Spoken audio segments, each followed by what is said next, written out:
Hey guys, so with the NBA draft set to be held virtually on November 18th, I have decided to do my final mock draft just over a week removed from the draft. Said it will be held virtually. The NFL and NHL draft have both been held virtually and they went well, so hopefully the NBA draft also runs smoothly. And we have the lottery results in my last mock draft, which was also top 15. I had the lottery results, but I promise you this will be a lot different than the last one. My first mock draft I did top 10. My second one I did top 15. I will also be doing top 15. Some players have risen up, some down. And hopefully you enjoy. Well, there's 5 or 6 guys. I think really there's 5 guys who have a legitimate shot at going number 1 overall to the Minnesota Timberwolves. But then Warriors fell from 1 to 2, Hornets going 3, and Bulls 4. Those were lottery picks, but as I said, multiple guys who could go number 1. But I think that there is one legitimate player who has the best shot at going number 1. But I also like to add that there's actually going to be no trades for this. So as you can see, all the teams are in their correct spots from the lottery, so I'm not going to involve any trades, even though teams will be moving up and down. Decided not to add that. Just assume there are no going to be trades happening, even though there's a pretty good chance the Warriors do end up trading their second overall pick to get a more established player instead of drafting up there. But now let's get started. So as I said, the Timberwolves, I think multiple guys who they could pick, but the one best player in this draft class is Anthony Edwards. So I have them picking Edwards here at number 1. Played for the Georgia Bulldogs. He is a shooting guard. He put up 19.1 points, 5.2 rebounds, and 2.8 assists this past season with the Georgia Bulldogs. And he's 6'5", so got some good height on him as a shooting guard. I think he's the most dynamic player in this draft class. He has the highest ceiling. He will at least become a solid NBA starter. And he'll be putting up a lot of points in the NBA. But he's a shooting guard. Timberwolves, they got Karl Anthony Towns as their elite player, Anthony Edwards. I think he'll end up becoming better than Andrew Wiggins was and end up becoming an elite player for this team. Now let's move on to the Warriors pick at number 2. So obviously this is assuming they actually make a pick here, but I have them picking the big center, James Wiseman. He's 7'1".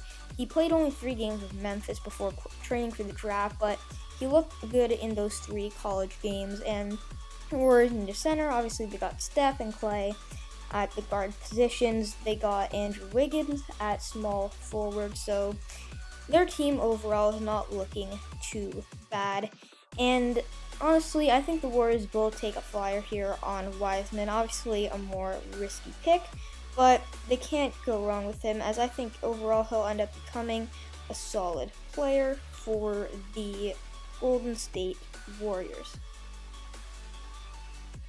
Now, moving on to number 3, I have the Charlotte Hornets picking probably the most interesting player in this draft, LaMelo Ball. And LaMelo, brother of Lonzo and LiAngelo. Lonzo actually playing in the NBA.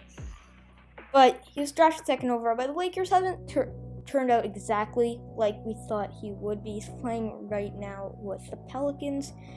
But he is still a solid player. I think he'll be a solid starter. Much like Wiseman and Edwards, I think that LaMelo will end up becoming at least a solid starter, but he has that potential to be an elite player. I think he has the highest potential in this draft, playing with the Illawarra Hawks of the NBL, which is the Australian League, so he was playing in a professional league with men. Now, at number 4 are the Chicago Bulls, taking Deni Avdija. He played for Maccabi Tel Aviv in Israel. He's actually half Serbian as well, and he is small forward, power forward. Next up at number 5, I have the Cavs taking Obi Toppin. He actually played in college. He played for Dayton. Put up some good numbers there, and I think he's probably going to be going in that 4 to 6 range, 4 to 7 you could even say. He's a solid power forward, and the Cavs really, they just need all the players they can get. They got Garland and Sexton, both guards. So why not take a chance on a power forward here in Obi Toppin? I think he's the best player available, so why not go for him? Moving on to the 6th overall pick, I have the Atlanta Hawks taking Killian Hayes from France. He's a 6'4" guard. I think he mostly plays point guard.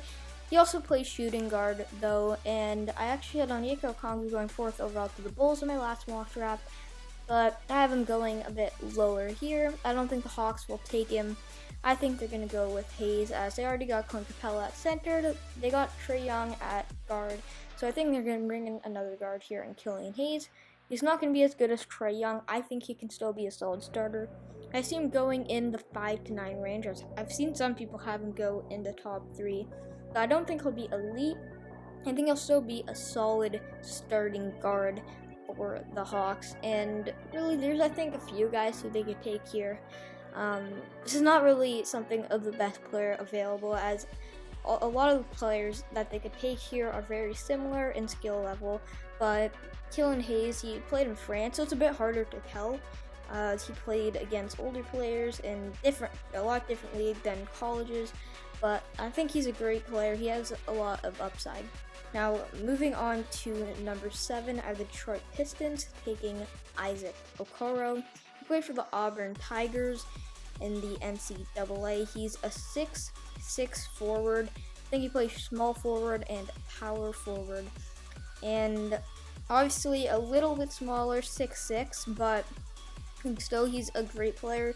He averaged 12.9 points and 4.4 rebounds last year, as I said, with Auburn. And Detroit, they don't really have a lot of great players at all.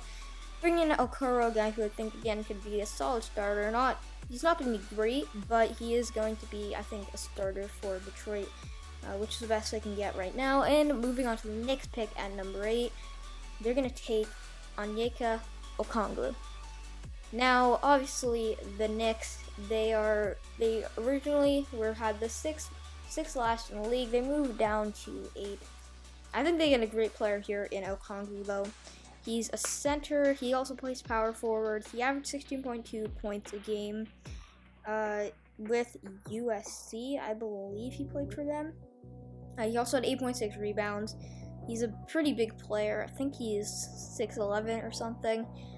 And the Knicks really just got to take the best player available here, which I think is Okongwu. Also, center is one of their needs, as really any position is their need, but they got RJ Barrett at shooting guard. They're going to bring in a big man here. Now, with the 9th overall pick, I had the Washington Wizards taking Tyrese Halliburton. He averaged 15.2 points a game, 5.9 rebounds, and 6.5 assists last year in the NCAA, and I think he played for Iowa State. Great player, and he's got a ton of potential. Going to be a solid starting guard. He is a point guard and shooting guard. Wizards, they got Bradley Beal. They might be going to rebuild. It's pretty likely they trade Beal, actually. So I think Halliburton, he won't be ready to be a real starter for, I think, a few years, but I think he can develop into a solid player in Washington. Now, moving on to number 10, we have the Phoenix Suns taking Devin Vassell. I think that he has a ton of potential. He can be a great player, very high upside player. He had a pretty good stat line in the NCAA. I think he's like your classic 3-and-D player, solid wing player, too. And the Suns, they got Devin Booker, DeAndre Ayton. Vassell can kind of play in between them, but I think he's a great player, and this could end up being a really, really high upside pick for the Suns.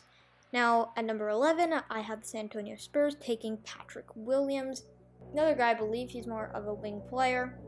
I think he can be a solid player. I think moving with Vassell at 10, we kind of move into the next tier of players.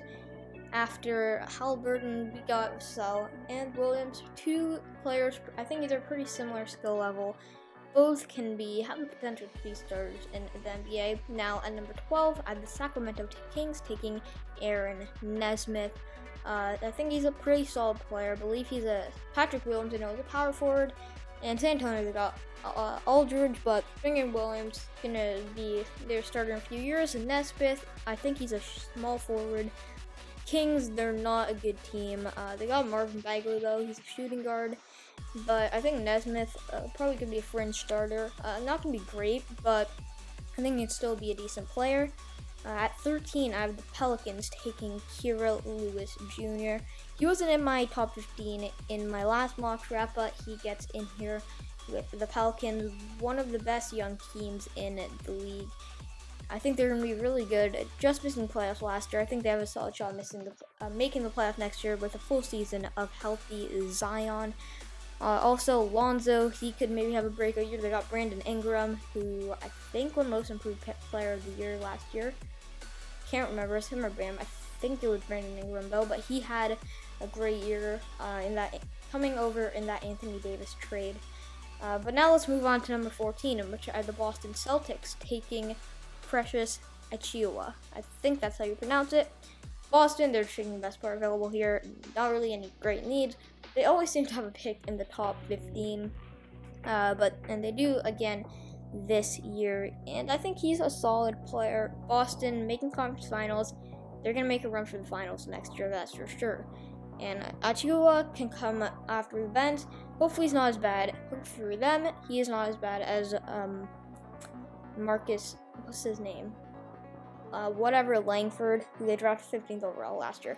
Now at 15, I have the Orlando Magic, rounding this off, taking RJ Hampton. He's a great player. I think he's Australian, and honestly, I could see him going at the 12-13 pick as well. But Orlando, they just missed the playoffs this year. They were close to making actually in the bubble, but them and the Suns both missed the playoffs. RJ Hampton, I think he's a pretty solid player. He had a decent stat line, and I think they're just taking the best player available. Now that is it for my mock draft, and one player that I think is really interesting that has missed out on this is Cole Anthony. Some people have him going first overall at the beginning of this year. He's moved over to my top 15. Didn't have a great season last year. He hasn't been that healthy. I think he'll be going in the top 20 though, just not the top 15. I could see him still going to a team like Boston or Orlando, taking a chance on it, especially Boston. He's still got that upside after that really good year before. And Boston, if they don't do well on this pick, it doesn't really matter for them. But I hope you enjoyed this video. If you did, as always, please remember to leave a like and subscribe. But that is it. We'll see you in the next one.